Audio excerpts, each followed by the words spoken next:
They asked for no quarter. They gave no quarter. In the end, it was lightning that won the day. Because while thunder is above all things impressive, it is lightning that gets the job done. Today on the Comic Book Report, Thor by Matt Fraction Omnibus. Stick around and check it out.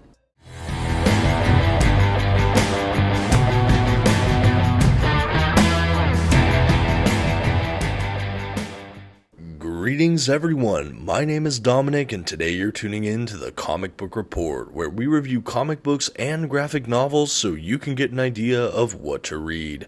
And today I've got another Marvel Omnibus review for all of you. Of course, we're talking about Thor by Matt Fraction.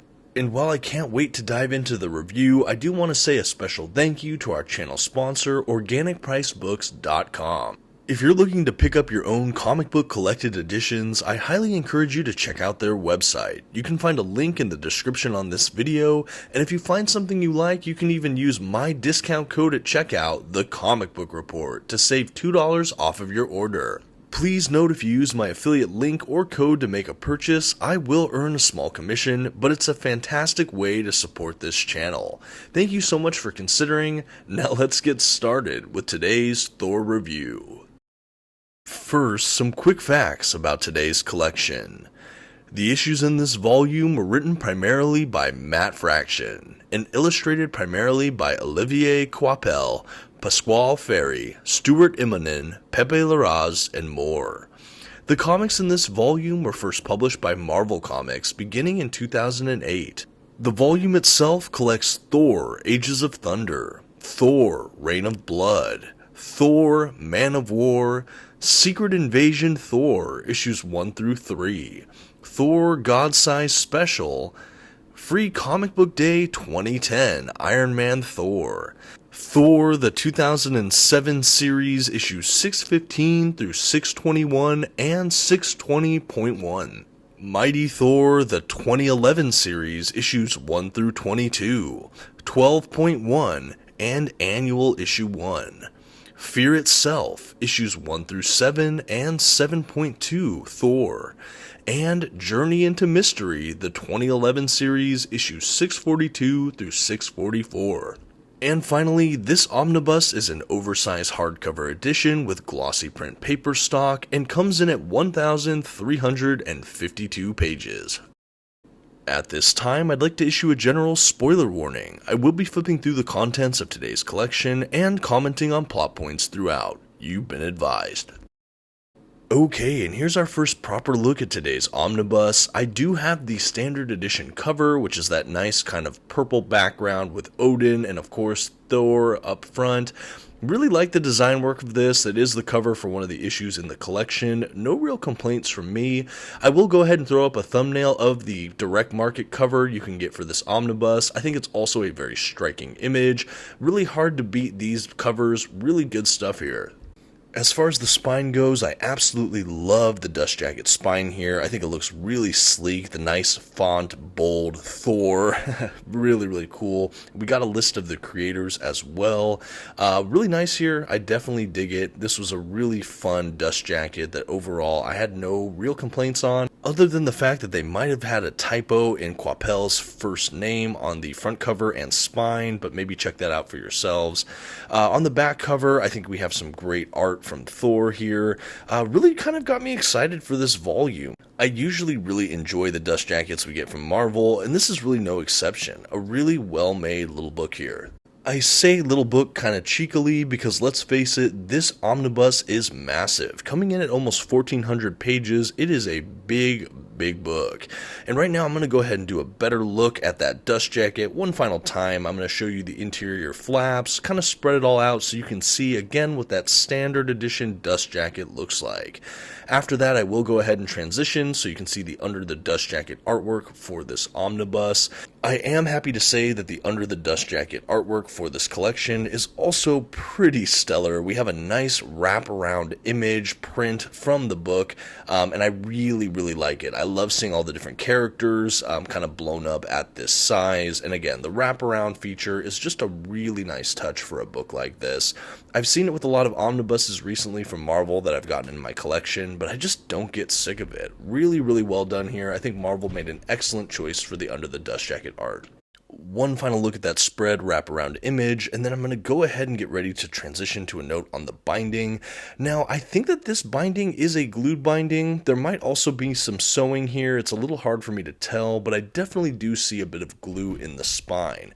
That being said, my volume was really well put together. I had no real complaints on the binding, and I read through this book cover to cover. It is a big book, but overall, I think it's very well made. You can also take a look at the gutter loss for yourself as I flip my way through in this video. I felt it to be fairly minimal, but your taste could vary. And speaking of, as we go through the video here, we are jumping into the collection proper. We have some nice title pages. We have the kind of like creator mapping that serves as kind of a table of contents. And when I say that, I don't mean something that shows us the page number, as much as kind of a breakdown of which creators worked on which series or issues, things like that. And then we jump right into the first issue. We really start with this kind of sequences of, I believe, one-shot kind of special issues from Matt Fraction. Really, really love the start of this book. We have a couple of these different adventures that take place earlier in Thor's history, so hundreds and hundreds of years before the present time. And these really read like these mythological epics. We have kind of grand fantasy storytelling, and we're treated to some of the most beautiful art in the entire collection, in my opinion. So I do think that this story really does start with a bang. I think that it's a really good entry point for this whole run, and it absolutely sets the stage for what we can expect from Matt Fraction's Thor. Now, as I start this review, I do also want to talk about the fact that I am newer to Thor. Of course, I'm culturally aware of this character with all of the movies. I have read him in comics, primarily when he's in crossovers or bigger events or in the pages of Avengers and things like that.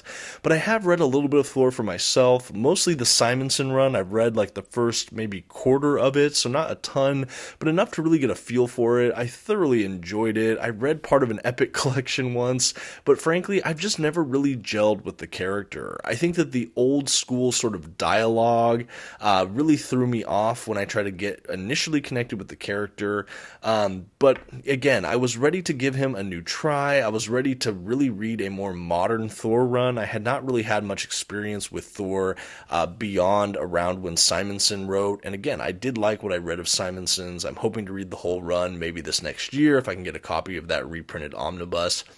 At any rate, I did want to check out Modern Thor, and so I got this Matt Fraction omnibus, and I really found myself enjoying it. I didn't have a problem with the kind of older school language. I think it was done tastefully enough. I had heard a lot of critics of this run of Matt Fraction's being especially critical of Thor and Odin as characters, feeling like they're not really redeemable characters, or they're really just gruff and aggressive and don't really show a lot of redeeming qualities throughout the run. And while I do, I guess, see where that critique comes from, I did feel like that was a bit too sharp for what I had read for myself here. I think that this was a perfectly palatable run, and I actually found myself enjoying it at several points. I will say, for me, being a newer Thor reader, I wasn't overly lost. I've heard a lot of people say it's important to read like the previous JMS run. I know Gillen wrote some stuff too, and I think that set up the events we have in Matt Fraction's run, primarily the location of Asgard, which has been removed from its own Asgardian realm and is now hovering over Oklahoma, basically. This is really an interesting development in the history of the Thor mythos, as far as I've heard, and I know for me, when I'm reading it, I'm kind of baffled at that development, but it's a lot of fun. It definitely brings Asgard and the characters closer to home, so to speak, and I think it helps ground this series in a way that I didn't really expect. We still have a lot of high fantasy moments. We have a lot of kind of mythological creatures, characters, things like that. A lot of great epic battles. But a lot of the stuff in the present day does occur, well, frankly, in Oklahoma, back in the US. And I think that there is that kind of interesting middle America feel to some of the narrative. And juxtaposing that with just the fantastical elements of what comes with Thor, I think it was kind of a stroke of genius. And while I would have liked to read some some of the setup during that JMS Gillen run, I feel as a new reader I was not too alienated, because right from the beginning Matt Fraction has this status quo kind of set up in his run proper after those first specials, and I think it just really worked. I will say that after those 3 kind of special one-shots, we do have a couple issues from Secret Invasion, the kind of crossover there. And I know I've read and reviewed Secret Invasion, but reading these tie-ins or parts of the event were a lot of fun. It's sort of a side mission of the Asgardians going to war with the Skrulls, and the fact that they're both kind of have an otherworldly feel to them, between Asgard being a different realm and Skrulls being an alien force, I just really liked it. There's sort of an invasion narrative still going through the series, and just seeing all of these warriors try to fight the Skrulls and trying to deal with mistrust. We had a great appearance from Beta Ray Bill, who is kind of the horse-faced wielder of Mjolnir at one point. Really like that character. I know I've gotten to know him a little bit in the Simonson run. Anyway, great appearances here. Eventually we do get to the proper Fraction Thor run on the book, and that really, again, sets up those events in Oklahoma, and we have Thor really jumping into his adventures there. But overall, like I said, a really fun read. I do think it's accessible to newer readers like myself, and overall I left with a pretty fair impression of the work as a whole. There were aspects I didn't really love, there were bits of this that didn't really do it for me, or I just outright maybe disliked a tad, but I think overall, with a book that's almost 1,400 pages, there were certainly more hits for me here than misses. And while I still have your attention, I just want to say thank you for taking time to watch the video. If you're enjoying it, please don't forget to give a like, and if you have yet to subscribe to the channel, I'd love to encourage you to do so. I try to do comic book reviews, unboxings, list videos, shorts, community posts, and so much more. Anyway, thank you for considering. Now on with the show. Anyway, going a little bit back to some of the early story arcs in this book, it is very clear to me that Asgard has been displaced, and we've lost some of the Asgardian pantheon characters and what I assume was some kind of horrible event, maybe some kind of apocalypse that occurred on a previous run. Anyway, one of the plot runners earlier in this book is the sort of resurrection or finding Loki again. We have this idea that Thor brings him back, only this time he's sort of a young kid. And that's really the Loki we get for most of this book. There's also a female Loki, and we do see flashes of kind of the older man, adult Loki. But for the most part, we have kind of this younger boy that is a much, much younger brother to Thor through most of the run. We have this idea that he sort of comes back into his memory of who he was, but he's still kind of an impressionable youth, or at least that's what he's projected exteriorly. I also get the feel that Loki recently really betrayed Thor and the rest of the Asgardians, because no one really wants to have anything to do with him outside of Thor. And Thor himself really is just in a place where he misses his brother. Full stop. That's the justification we get. But apparently Loki's actions were so heinous that everyone kind of, well, frankly, judges Thor for bringing him back into the fold. But this really sets up a unique dynamic that we see throughout this run, which is how Thor is trying to leave a better impression with his younger brother here, so that hopefully he grows up to be a better version of Loki than we've ever seen.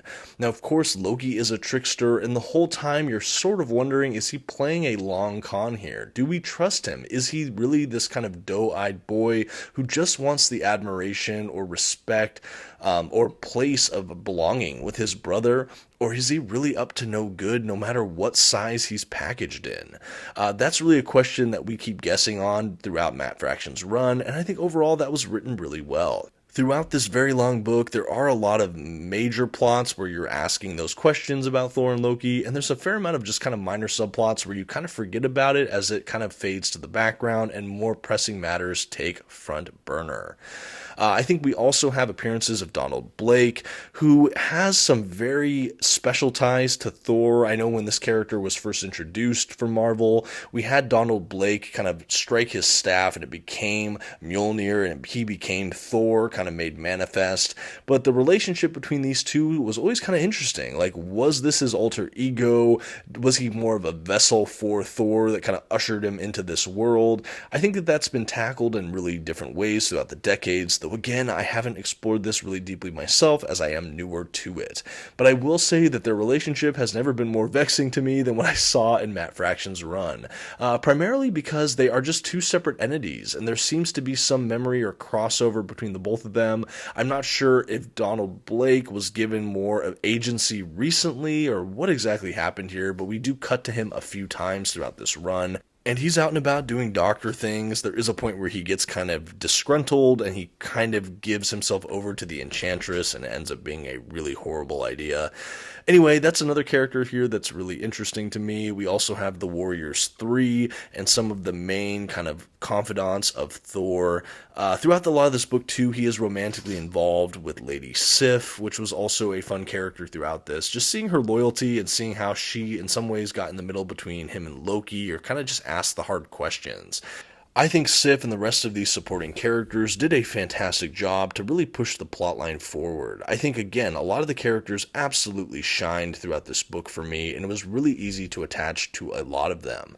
I know we also had Jane Foster and Dr. Selvig, who are other characters from the Thor movies and the larger mythos that I was culturally kind of aware of, but it was fun having incarnations of them throughout Matt Fraction's era here. I will say, examining the Thor and Odin of it all in this run, I again do see the comments that people say they're just way too irredeemable or negative or kind of just ghastly and violent. And I think that there's a level of truth to that. They're certainly pretty gruff with each other. There's definitely not a lot of warm, fuzzy feelings between Odin and Thor. And they both go pretty hard a few times with just a lot of aggression and violence. But I do think that they have redeeming qualities, more so Thor than Odin. But it is a compelling set of characters. And I think the dynamic between the two of them is also really interesting. We have a lot of father-son dysfunction and how that bond manifests throughout the storylines. I think it's just something that Fraction navigated well, at least in my opinion. I will say some other storylines that stood out to me, and this is really in no particular order, but a big one for me was Fear itself. It was a Marvel Comics event that was tied primarily to Thor, and I would say second place was maybe Captain America at the time. That's really what the event is mostly focused around. Fear itself is an event that I had always wanted to read, but never had the opportunity to. I know a lot of the collected editions for Fear itself have been long out of print, so I was elated to finally have an opportunity to read it, the entire event here, in this omnibus. And when I say entire event, I don't mean every crossover that was written for Fear itself. I just mean the main couple issues of the main event series, and then we have a little bit of the Fear itself point something issue with Thor that just provided a little bit of greater context. We had some great aftermath of it all. Fear itself, ultimately, Odin had an older brother that should have had the birthright to being the All-Father, but he was really dark and corrupted, and so Odin kind of rises up and seals him away, only to be awakened at one point in this book. We have him showing up, and he's considered to be this like serpent of old kind of character, and there's this big prophecy that Thor will be able to stop him, but basically at the cost of Thor's own life. And we have this feeling that Odin is trying to be a protective father and keep Thor as far away as possible so that he doesn't lose his favorite eldest son. However, with that, we have Thor wanting to save the day, and when this character is unleashed on the Earth, well, we have Thor just wanting to leap to the aid of his beloved Midgard, especially as an Avenger, and we have him wanting to stop this figure, whose presence in the world has bred a lot of fear and terror and anger and violence throughout the world. We also have this all occurring as these kind of artifacts or hammers or weapons fall into the hands of different people throughout the Marvel Universe, mostly villains, and they get kind of taken over by these servants of this serpent character, this brother of Odin, and they become kind of his acolytes or minions once again after being long in slumber. The idea is that their essence is kind of tied to these artifacts or something like that. So we have someone who gets it, like Sin, the daughter of the Red Skull, gets one and becomes this older character that served this serpent figure. We actually have the Thing pick up a hammer and get sort of taken over. And there's just a couple of characters throughout the Marvel Universe that get imbued with these horrible powers.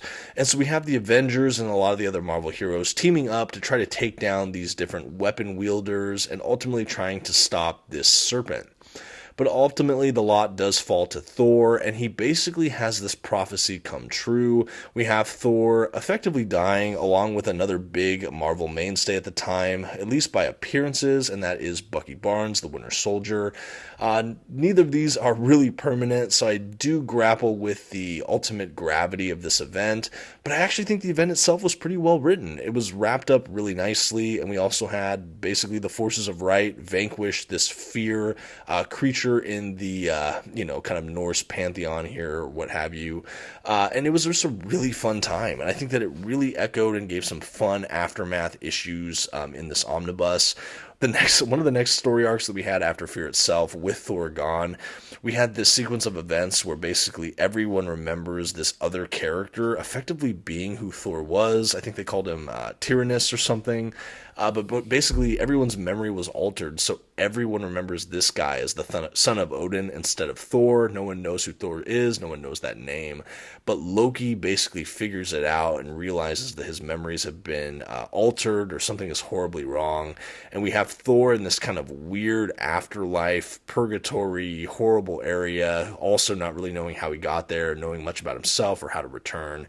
And we have a really interesting plot from one of the other factions within the Nine Realms, trying to basically subvert and overthrow Asgard or Asgardia. And it's just a really fascinating plot line, and I think spinning out of the events of Fear itself, it was kind of a good bridge story before we have our favorite Odin son back in the forefront for the rest of the adventures in the omnibus. We also had a storyline that had these nightmarish creatures that were sealed away by Odin long ago. Thor opens this crypt effectively and unleashes these creatures, or they kind of fall into this labyrinth with them, or this kind of labyrinthian underground situation. Anyway, they all get put in kind of a shared nightmare sequence where what they believe kind of makes itself manifest, but it's all a twisted nightmare. That was a really interesting storyline as well. And then one of the last major story arcs, and again, I'm cherry picking, there are stories in between all of these. One of the last main issues has to do with, is Loki betraying everyone, basically. We have kind of everything burning, the World Tree burning, and Surtur kind of trying to take over, and all these other characters. Anyway, this story arc really felt like I was missing something. I don't know if there was a secondary series that followed Loki, or maybe some of the other Asgardian characters, but it really felt like it came out of nowhere, and it was a little bit muddled in my opinion. So that's really one of my only drawbacks about this omnibus, other than maybe a few other issues that didn't click for me, or I didn't enjoy the content. But the main thing is that this last story arc that I was hoping would end with this big crescendo moment for a pretty great run, ultimately, I felt like this last arc was a little bit muddled for me. It just didn't really have the payoff I was hoping for personally. There were really good moments in this arc even still, but overall it did fall flat for me. But there is so many other good stories here that I kind of just, again, I think it's definitely a net positive. We have another story arc that has the Silver Surfer and Galactus versus Thor, Odin, and Asgard. Really, really cool. We have Odin leaving for a while and the All-Mothers showing up.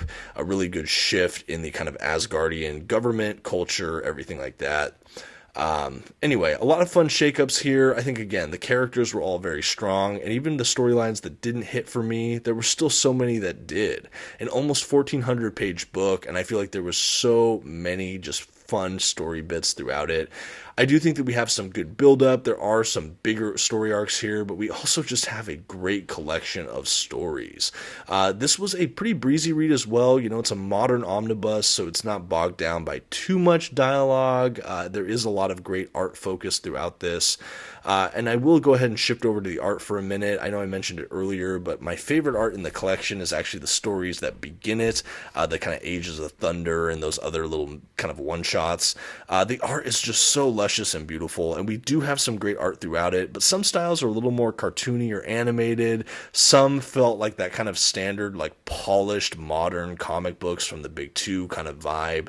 And there were some that had a bit more character, and I think that the art style changing hands a few times can be jarring as you're reading it cover to cover.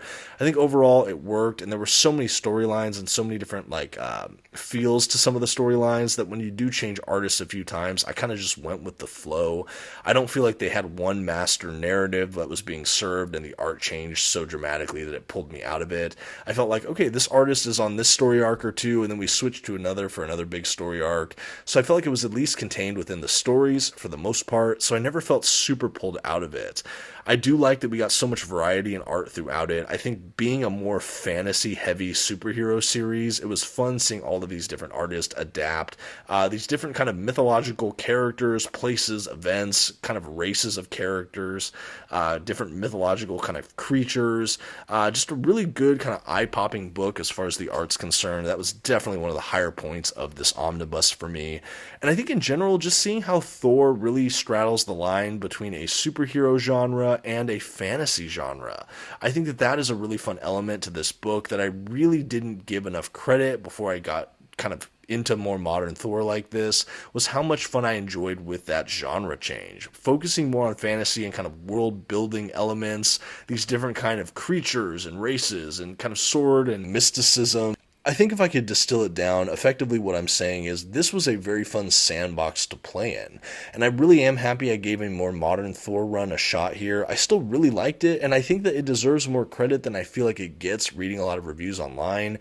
And it has made me more interested in other modern Thor runs.